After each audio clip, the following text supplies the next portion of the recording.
And good evening and welcome to City Focus. I'm Marty Olsen, your host, and tonight I'd like to welcome back Dave Putnam, who has got a project that he has sunk his teeth into out in East Lyme. Right. Although it's regional in nature, it's situated in East Lyme, and you've got a good East Lyme background. So great, yeah.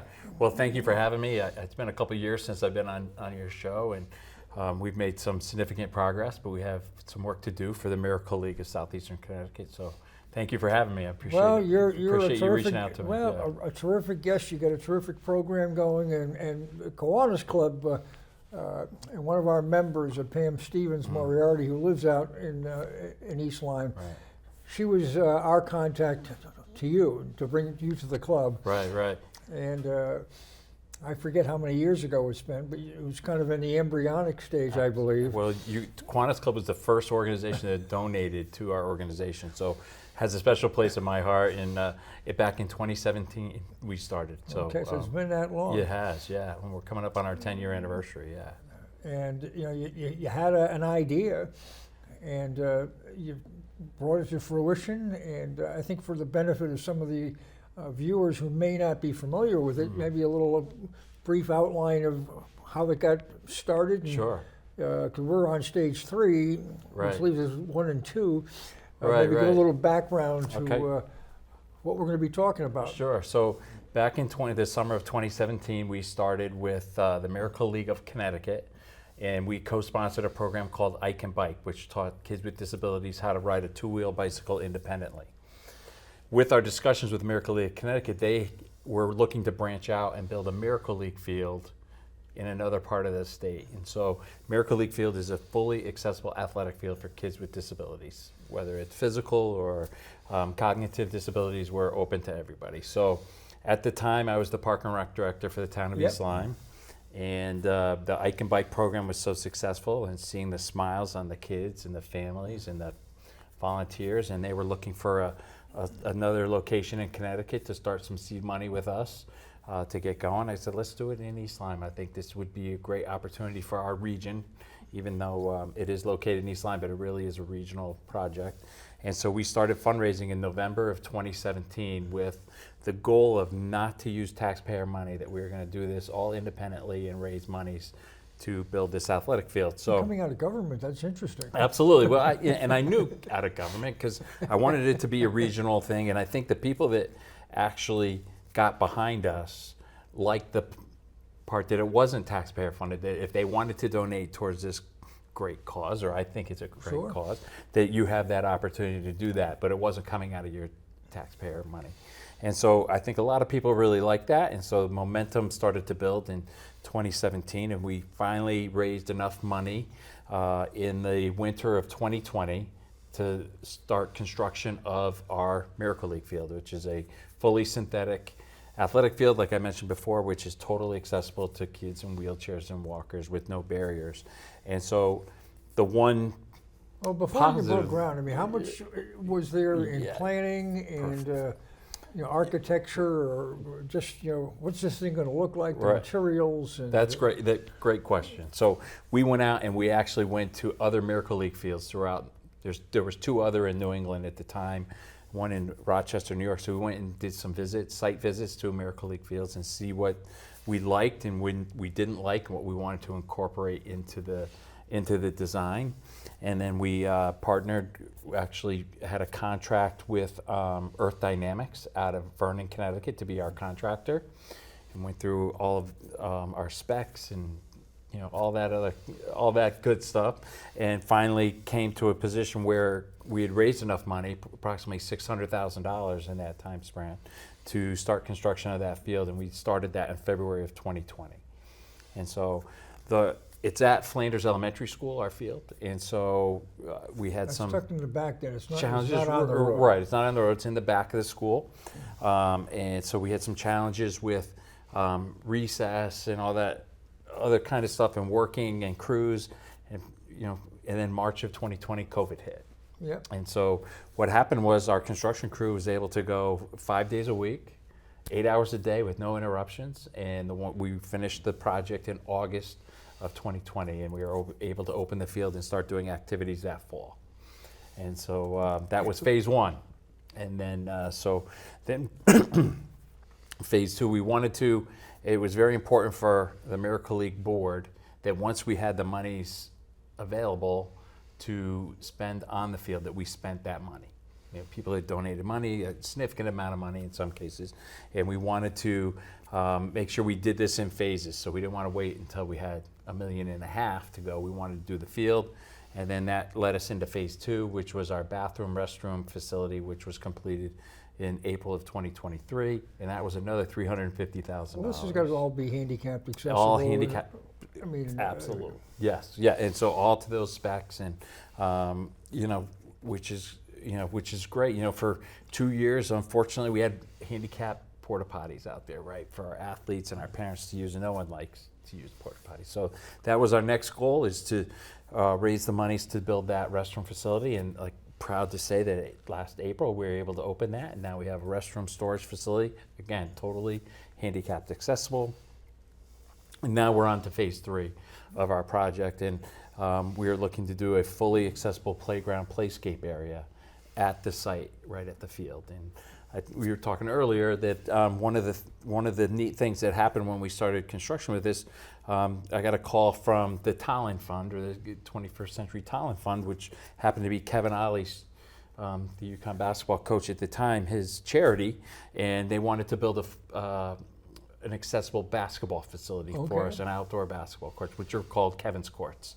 And so that was what a great addition to our field, to our bathroom, and accessible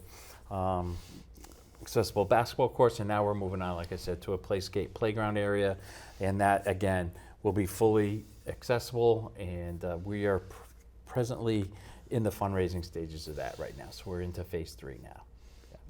Well, that's you're just chugging right along here. Yeah, absolutely. Now, one of the things I think that you have to visualize is that the field, there are no protrusions. I mean, here we've got this nice glass table, but this wouldn't be on that.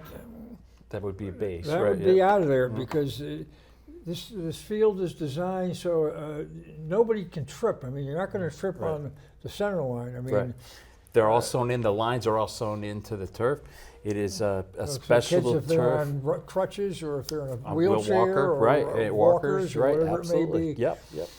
And so that's one of the things that was really neat with our partnership with the Miracle League. They had a Surface America is the name of the company that developed a special turf field that is just for Miracle League style fields, or handicapped accessible fields. And so your normal turf field is infilled with crumb rubber or sand or that type of thing.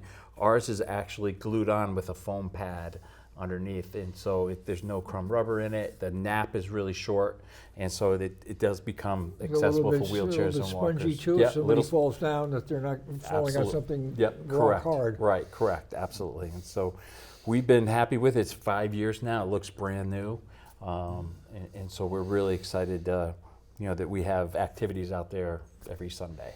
And so it's used basically 1 day a week. Well, for our and maybe 1 or 2 days a week for adaptive sports. It's used, and that was part of our selling point too. Is we wanted the committee, or my board of directors wanted to donate the field to the town after we did the fundraising, and so that we'd have priority use of it. We raised that, we raised all that money, but I didn't want it to just sit there and nobody use it when we weren't using it, when adaptive sports. So it's a great facility for t-ball, for little minor leaguers, and then the school uses it during their recess periods. So it's open and it's used pretty much every day. And what's kind of neat is around empty. That way, I think people are going. Right. We raised all that money. How come no one's using it, right? And so I thought it was very important that we left it open, And it's open, so if anybody wanted to go down there and bring their kids down and do batting practice, or the neighborhood wanted to have a kickball game or whatever, it's open and it's available for people to use when it's not being used for scheduled sports. Right. And through your program, this is a non-competitive environment. Is that correct? That's correct. So we get asked this question a lot. What's the difference between the Miracle League and Special Olympics? Special Olympics is competitive, and so kids get gold medals, silver medals, and it's competitive. We are non-competitive. We just want kids to come out and have fun and play. Now, we had last weekend, the Special Olympics were down at Southern Connecticut State University. A lot of our athletes do both, which is great. And so we had athletes competing in basketball, I saw in swimming, and some other types of events. And those are some of the same athletes that come and play baseball with us, or lacrosse, or any of the programs that we do. So there is some mix over with that, but we are non-competitive. You are correct. Yeah. Now, do you have any interaction with it at the high school level? They've got a basketball program, Correct. and the name of it escapes me at the moment. Right, right. But these are unified sports. Unified sports, yeah. Our athletes do that as well. And so a lot of our athletes, the kids that are in high school, do unified sports. What's kind of neat with us is that we don't put an age barrier for our athletes. So I have some in our baseball program that are, some of our athletes are 36, 37 years old. Some have Down syndrome or whatever, some disability, that they can still come and participate. And so we used to have the tagline, every child deserves a chance to play. I think we've gone now to everyone deserves a chance to play. And so that's been important, and that's something that we really didn't expect, but we do have an adult population that does use our facility and our programs. So that's fabulous. Yeah, absolutely. Every time I have a chance to hear you speak, you always bring up something new and exciting. Right, and we're learning too. And when we opened the field, we just planned on doing baseball, and we had looked at some of the other fields, and they incorporated like soccer and lacrosse and type things. And then what happened out of this is, all of a sudden we're doing kickball, and kickball exploded, and we had a ton of kids doing kickball, and we had dance on the field, and really? We do our trick-or-treating event on the field, and which is really important in the fall, because there's no barriers for these kids to go trick-or-treating. Now we have 35 vendors that set up tents along the Miracle League field, and the kids come in their wheelchairs and walkers. And if they were in a typical situation where in a neighborhood, very difficult for someone in a wheelchair or walker to go trick-or-treating. So now we give them an opportunity to do that. That's another thing that came out of that field. And then we've expanded outside of use of the field. And so we're doing programs with we have this summer coming up with the Nyack Bay Yacht Club. And so we take a kid sailing. And so they open up their yachts, their sailboats. We have 30 kids come with their parents. Kids get to sail for 2 hours twice during the summer. It's a free program. It's something that the Nyack Bay Yacht Club reached out to us, and that we wanted to be involved with them on that. We do basketball program in the winter. We partner with the Valley Shore YMCA in Westbrook and run a program there. Employed by. I know that well, and also with the East Lyme schools. They let us use their gyms, and so we do that. And then we've started an adaptive swim program recently, and again, we're partnering with the Valley Shore YMCA with the pool there, and that program has taken off on us. And so being able to offer water exploration or learning to swim is so important for so many reasons. I mean, just life safety. Right, absolutely. And being comfortable in the water, that where you can keep your head above water and do it comfortably and not feel like it's a right, absolutely. And so struggle. And so our ratio is 1 to 4. We have 1 swim instructor to 4 of our participants.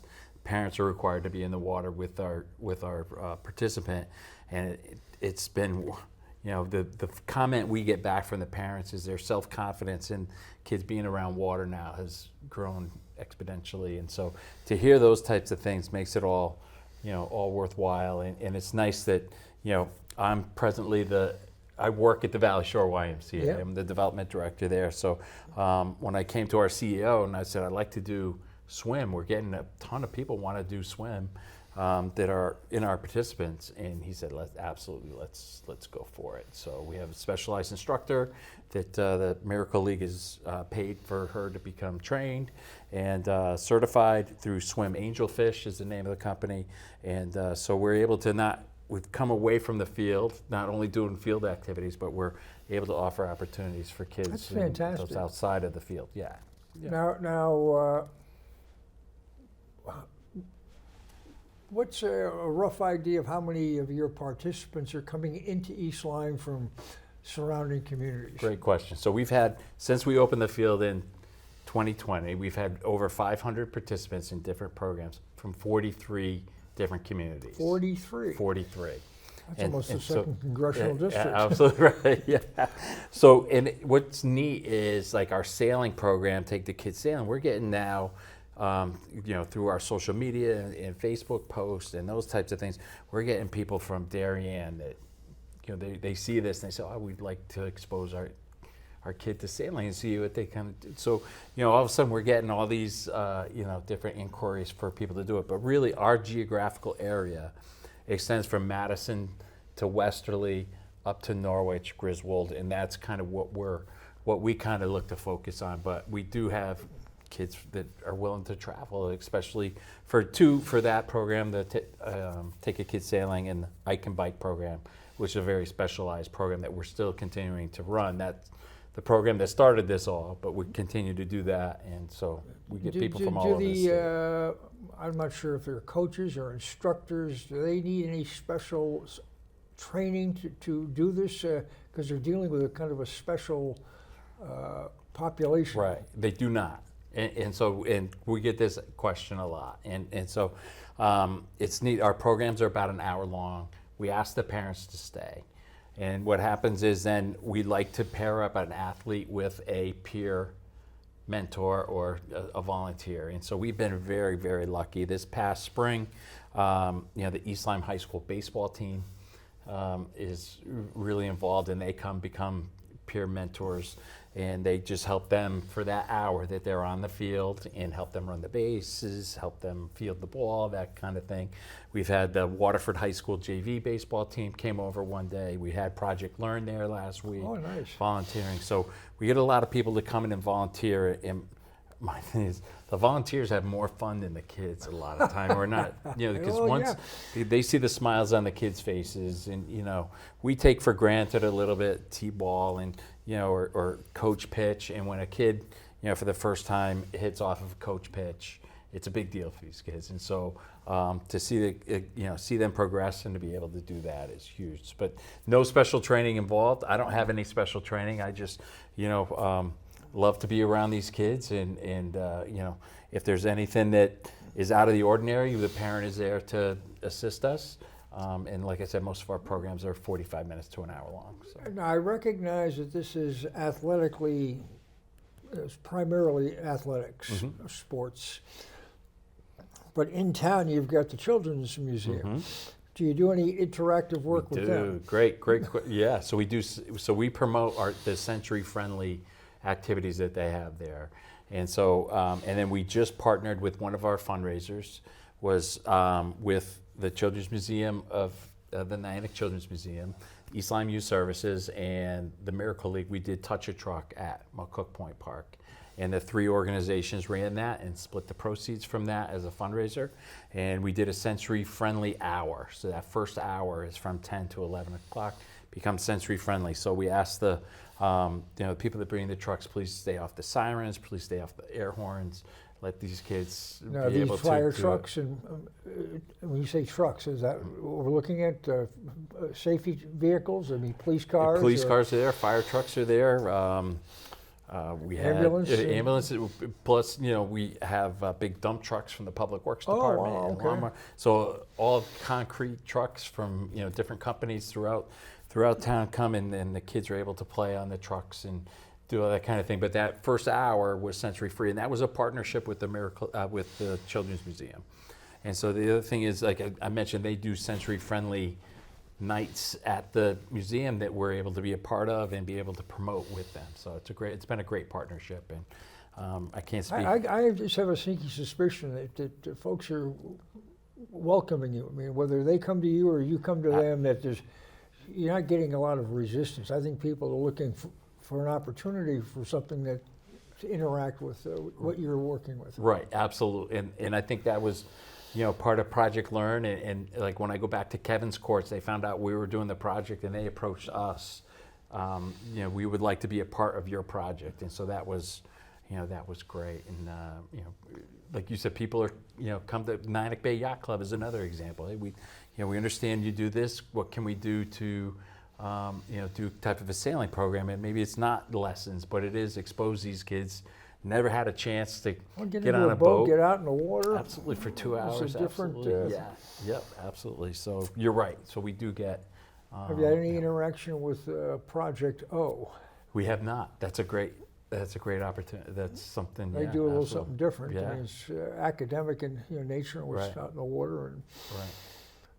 Well, the opportunities, I think the only limits are what you put on yourself. That's exactly right. And so we had, I go back to take a kid sailing. We had a kid in a wheelchair, so we'll figure it out. We'll transition him from the dock into a boat. We'll figure out how we're going to do that in his wheelchair. And if we have to get 4 people to lift him up and put him in the boat, then that's what we're going to do. So we're going to try to adapt and make sure, we're there for everybody. Any of the kids get scared when they get out there? Absolutely, 100% right. And sometimes it takes, kid will come and think they want to participate in a program or whatever, and they might have to just watch for a while, and that's okay.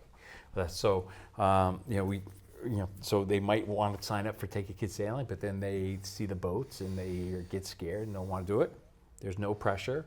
If you don't want to do it, that's fine. Sit in the shore and watch the sailboats for a while, and then maybe come back next time, and then you feel more comfortable doing that. So no pressure at all. Yeah, absolutely. So again, it's just I marvel at the flexibility that you have brought to the table here. And now you're the executive director of this program, correct? Correct. Now, is this a compensated job? It is recently. So when I first started, it was completely volunteer.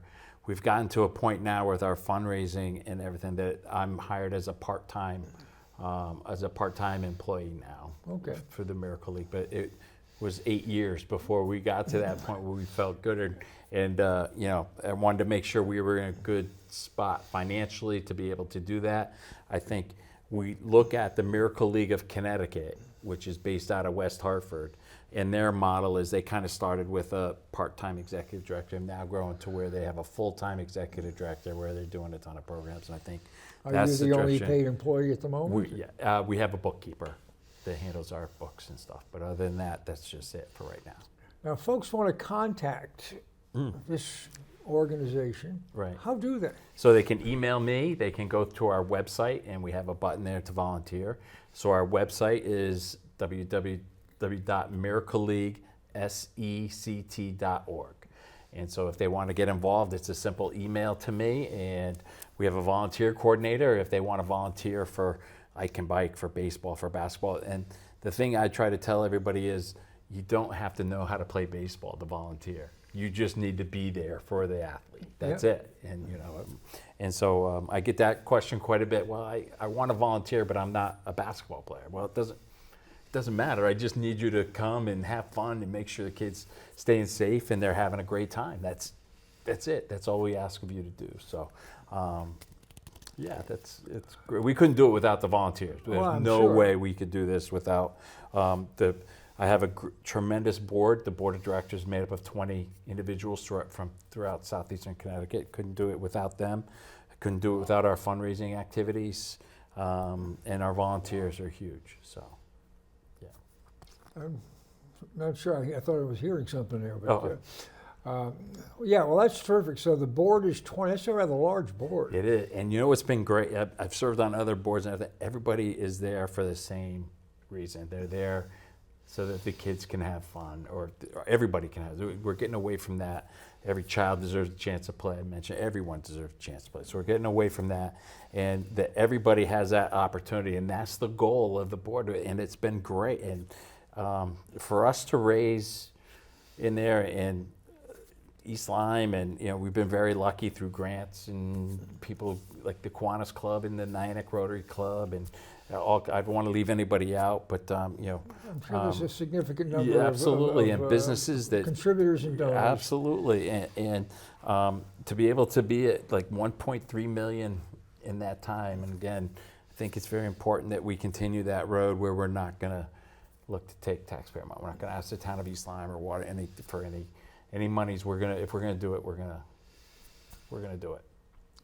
Now, do any of the communities, you mentioned 43 that have come into, do you go out to these other communities as well? I mean, we found the best thing is for us is to get to the service organizations. Kiwanis Club, I mentioned the Kiwanis Club in New London was the first organization to donate, and I think I've been 4 or 5 times to talk about our progress and where we've been, and appreciate all the donations that they've done. The Nyack Rotary Club, the Old Saybrook Rotary Club, the Chamber, we're members of the Chamber of Commerce in the Westray, the Ocean Community, the Eastern Connecticut Chamber, the Greater Old Saybrook Chamber. So so we're going out and we're trying to spread the word that these activities are going on. Any programming that goes out into the community, or do you keep it primarily where you built? That's our goal, is to move out of East Lyme and get out and be more available to people on either side of the bridges, right? Because there are needy folks everywhere. Right, absolutely, and so that's why I think our partnership. And again, I'm lucky enough to be at the Valley Shore YMCA and have the support of our CEO there, that we do our basketball program there and that we do an adaptive swim there. And so we are looking to branch out. I think we would, if someone came to us and said, we'd like to do a program in Ledyard or Griswold or anywhere that what type, let's try to figure out how we can do this, and we need to branch out, and that's one of the goals of the board, is that we do that. So who's the chair of the board? Chair of the board is Gina Morris, and she does a great job, and is a parent in our organization, and and then we have John Wool. So we're trying to reach out to and get more diverse with our board members, because when we originally started, it was really East Lyme heavy, because that was my network, and I knew people there from being the Park and Rec director in East Lyme for all those years.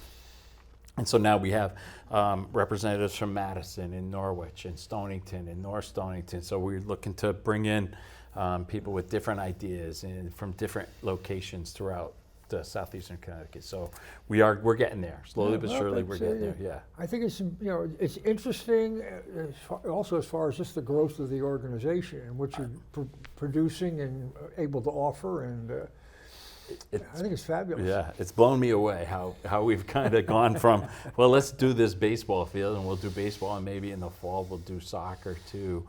We're doing kickball, and we're doing an Easter egg hunt. We're doing trick-or-treating, we're doing adaptive swim, we're doing lacrosse. So it's really cool. And you mentioned that you do lacrosse, and I mean, there's a game with a stick. Right. Yeah. You wear a helmet. How's that work out? Yeah. So we're lucky.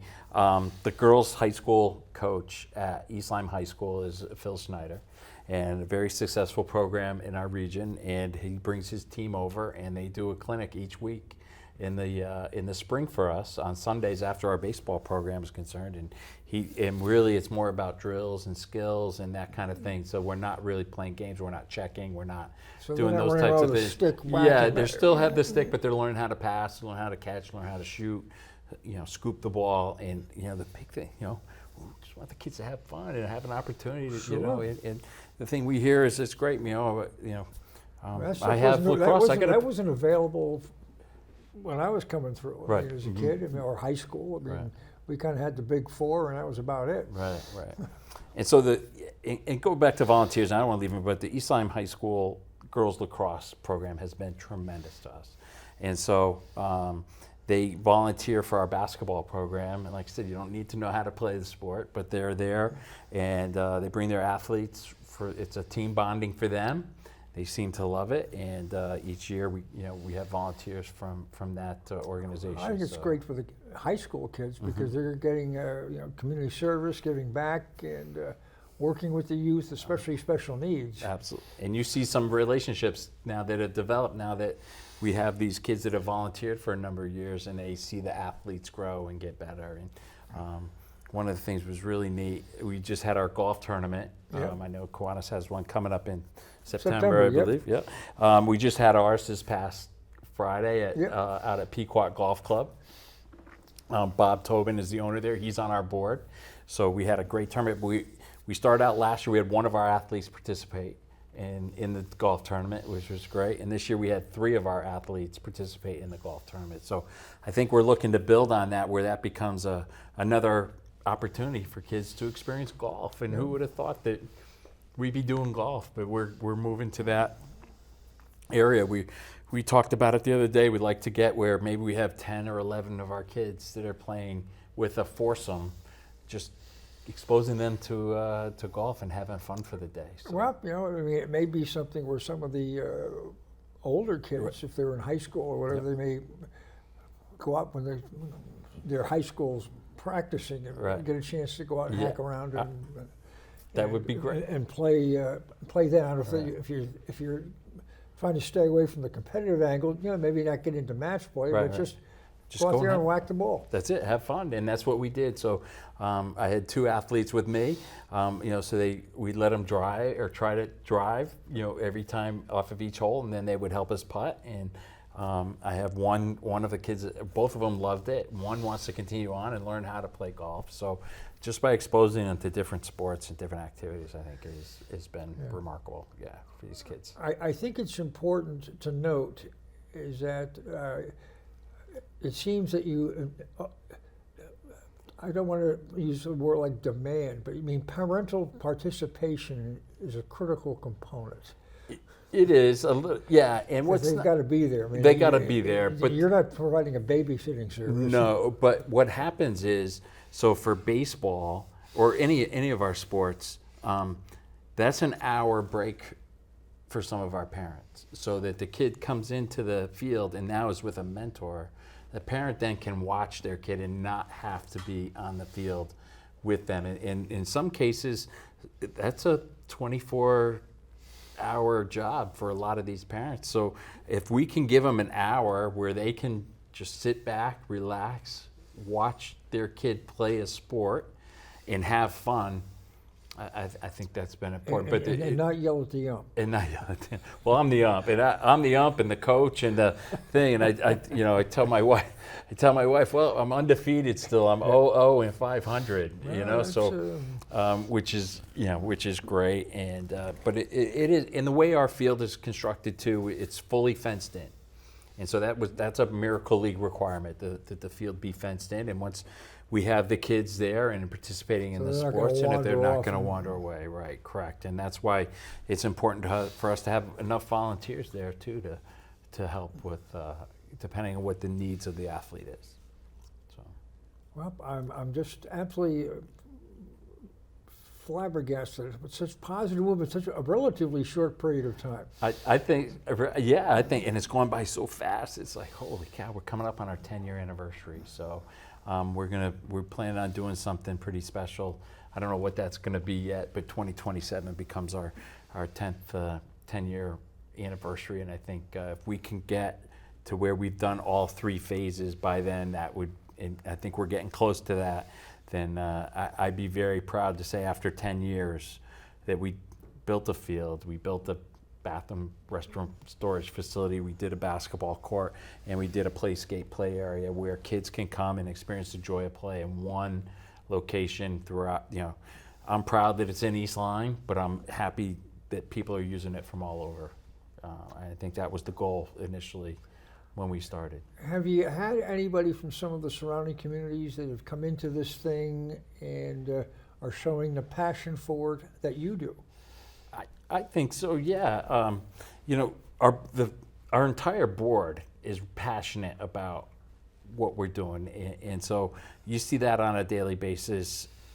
We count on them to be at events and to raise money, and it's not, sometimes it's not easy asking people for money, but I think we have a cause where people can get behind it and really see that we're putting our monies back. We don't have a big war chest, or when we do get it, we spend it. And so that's been our thing from right away. We get it, and we spend it, and then we spent it, and then when we get enough money, we're looking at probably another $500,000 to build this playground, playscape area. And once we get it, we're going to spend it and start all over, and I don't know what comes next. What type of maintenance does this require? So very little, because of the turf surface. We do have to blow off the field every fall with leaves and sticks and that kind of thing, and then we blow it off in the spring. And other than that, it's really pretty self. There's no special equipment that you have to, go over it like a vacuum cleaner or any of that kind of stuff. And that's what's nice that's why we blow it off. I'd say we probably blow off the field 4 or 5 times a year, just to get debris off or whatever. But for the most part, we don't have to cut it. We don't have to water it. We don't have to line it. We don't have to do any of those things that a natural field would do. So the maintenance behind it is very little. The town has been great on helping us with the building and the facility. Now that we have a restroom facility there, it's great, and we want people to use it. And so it's another thing. Like Little League is there with T-ball. Here's a key for the building. Just make sure it's clean at the end of the day, and let's use it. That's now. So are the Little League and minor league, their facilities nearby? They're at the middle school. Yeah, so they're at the middle school and the Lily B. Haynes School. But this is a perfect, because the way the Miracle League field is set up, it's a smaller field than a regulation Little League field, which their fences are 200, 225 feet. I think the bases are 60 feet. Our bases are 45 feet, and the fences are 125. So what happens is the lower minor leagues, the Little League and the T-ball, what a great field for them to use. There's no, in the past, I know T-ball was used in the outfield of the baseball field or the football field to run their program. What a great opportunity for them to use it. And I think that's. Do you run softball too? We don't. So softball, baseball becomes kind of mixed. So our program is co-ed. So we have boys and girls in all age groups that participate. We don't break it down into boys or girls at all. So if they're playing baseball, right. Is there an adult or a kid who's throwing pitches overhand or underhand? It depends on the athlete. And so we started a minis program for 3 to 5-year-olds for baseball. So we start with they hit off a tee. Everybody hits off a tee. We've gotten the past week, our last event, our last program is this Sunday, that all those kids, either with the help of a volunteer or whatever, are hitting off a coach pitch. So, but we do use a softball for those kids, a bigger baseball, a bigger ball. But the 5 to 12-year-old age group and the 12+ age groups are all using coach pitch. They all coach pitch now, whether it's underhand or overhand. Some of the older kids, I can pitch overhand too, and it's great. And those kids kind of scare me. They swing hard. Well, when I'm pitching, which is great. They may have their disabilities, but they're still. They want to hit it over the fence, and that's part of the reason we have a 125-foot fence, is that these kids can hit home runs, and it's neat to see. I think we've had 3 or 4 kids this spring hit home runs, which is tremendous. I can imagine them one around the bases. Eyes light up. Yeah, my eyes light up. We're in a chair. Yeah, absolutely. Well, I just. I got to take us right out there and check things out. That's something I have not done. I mean, right. Getting schedules sometimes can be a little bit challenging. Sure. We sponsor a minor league or little league baseball team. We've been doing this for well over 50 years in London, and nice when we get the schedule, we can watch our team. Sure. Oh, neat. Yeah, we're there every Sunday. So we're I don't know if I mentioned, it's at Flanders Elementary School off of Boston Post Road in East Lyme. And we're there every Sunday from 9:30 until 2 o'clock. This Sunday is our last Sunday for our spring league, and then we'll take the summer off. That field gets hot in the summertime. Take the summer off, and then we'll start up with soccer and baseball again in the fall. So Sundays are our day. That's our, we do all the sports on Sundays there, but like I mentioned, the field is used quite a bit otherwise. So, Now, with physical activities, and you have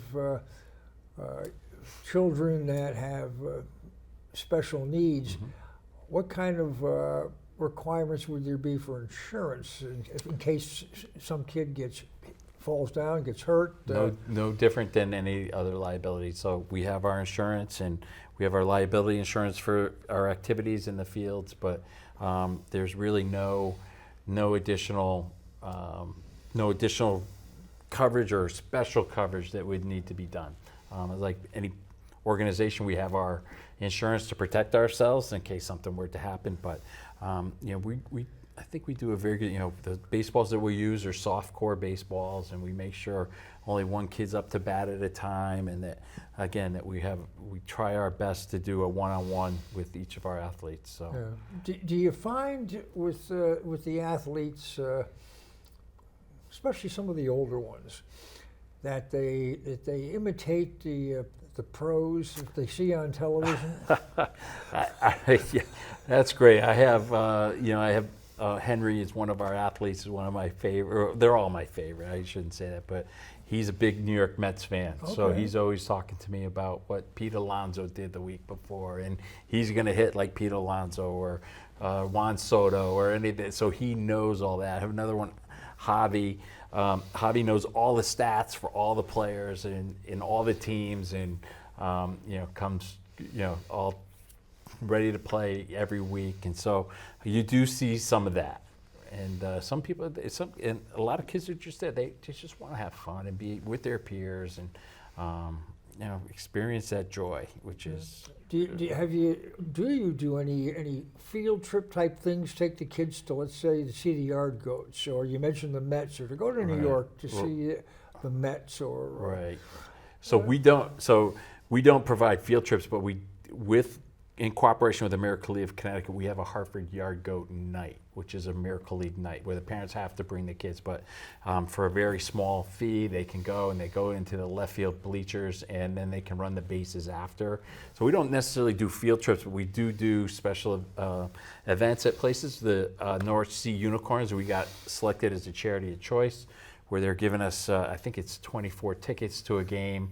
It's fireworks night, so we can offer our kids to come, go to a Sea Unicorn game at Dodd Stadium, and then stay for the fireworks and that type of thing. We have a family day at Harkness Park in Waterford, which is in late August. Which can't get much better than that. $5, yeah, for $5, the family can come have we cook and provide a picnic, and then the kids can use the beach and their facilities there for that day. So not necessarily field trips where we're transporting kids. We're going to different places so they can experience different things.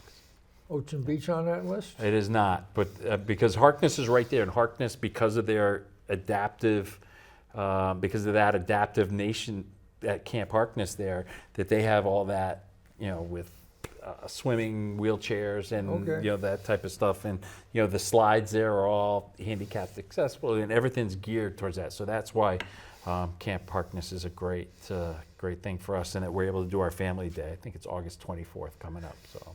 Do you have kids attending that just like to be with other kids? That's and they're not necessarily interested in any of the athletics? They're just happy because they're hanging out with their pals. We have one in basketball that doesn't touch a basketball, but you know what?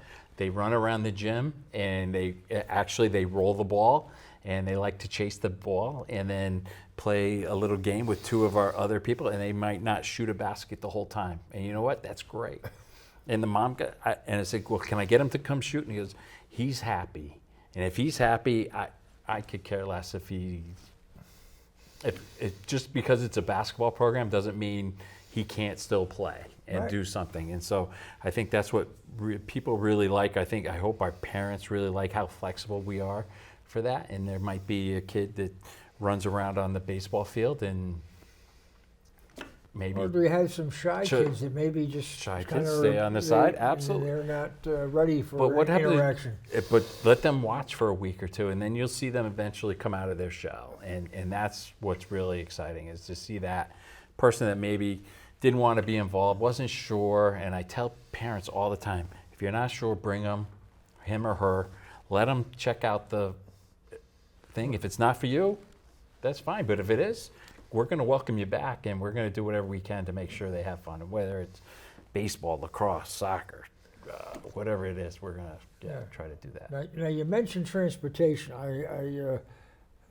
I don't want to assume anything, but based on the conversation, it seems that the parents are responsible to get their child to and from. Now, there's no bus transportation. We don't provide bus transportation, but we do have one of our athletes is a Vista over in Westbrook, which is a residential facility. He lives on his own, and he takes an Uber to our activity, plays the sport, and then takes an Uber back. Oh, wow. So that's part. He's self-reliant. That's self-reliant, but he is. I think Tyler's 22, 23 years old. He plays basketball and loves basketball and baseball and comes every week and gets the transportation on his own. That's been part of his graduation process and part of his moving into where he's living independently, but he's still able to play sports with us. And what an independence thing, right? For him to be able to get an Uber on his own and know how to get it and bring it back. I've never been in an Uber. Yeah. and so it's like nothing now. So it's like, remember the first time the Uber driver dropped him off at the wrong place, and luckily, I was in contact with his dad. I don't see him yet, and he just happened to be at the school up the street, and so I went and grabbed him. But so we don't provide transportation, but here's an example of an athlete that likes our programs, lives in Westbrook, and happens to take an Uber to our programs. That's a good story. Yeah, absolutely. Tyler's great. His name is Tyler, and he actually took an Uber out to Stonington at Pequot to play in the golf tournament with us. Yeah. Yep. So. Yeah. Well, Attorney Tobin is very civic-minded, I must say. I mean, I know I think the Elks are having their tournament out there, New London Logical Elks, I think early next week. And he's good. I mean, he's great. And his son Ryan is a volunteer with us, and he loves the basketball. He loves the kids. He golfs with some of our athletes at our golf tournament. And just when I was in Park and Rec, when I was coming up out of college, Bob was the Park and Rec chairman for the Parks and Recreation Department. So I've known Bob for 40-something years. Oh, wow. And what a great, like you said, very civic-minded. He has been huge as a member of our board with his legal expertise and his letting us do the golf tournament at Pequot and taking care of us. One of his kids played basketball over Ryan. at Avery Point. Yep, that's Ryan. Yeah, and Ryan, he comes every week. Basketball, his enthusiasm is unbelievable with the kids, and kids all love him, and he's a special kid. Yeah, absolutely. Well, this has been absolutely fabulous. I could have you in more regularly here instead of once every handful of years. Yeah, right. I love talking about it. I think, hopefully, if a couple of people see it and know of people that can take advantage of our programs or opportunities or want to volunteer or get involved somehow, would love to have them reach out to me. Well, as we were discussing before we came on the air, this program is put up on YouTube. So for those who don't have the cable stations that we air live on, I mean, you can access our program here and hear the good conversation and what's going on and some of the positive things that are going on in Southeastern Connecticut. Nothing ever negative has come out. I come home with a smile every Sunday and every basketball whatever program I come home, I'm in a much better mood than when I got there. Put it that way. The kids, make me joy.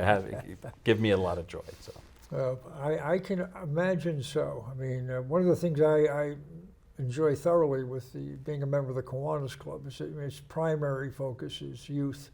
And that can be from prenatal through college. We have college programs where we are trying to get the young folks involved with community service and giving back to the community and leadership and all that kind of stuff. And you got to start someplace. Absolutely. And like I said, I can't thank Kiwanis was the first with Pam was the first organization to donate, and so. You guys have a special place in my heart for getting behind us right away. So appreciate that. We support a lot of youth programs in the broader region. I mean, there's not many Kiwanis clubs in Southeastern Connecticut, so we're not just a New London Kiwanis. That's where we're kind of based, but we're servicing Southeastern Connecticut. Right. And the needs are there. Absolutely. Well, thank you.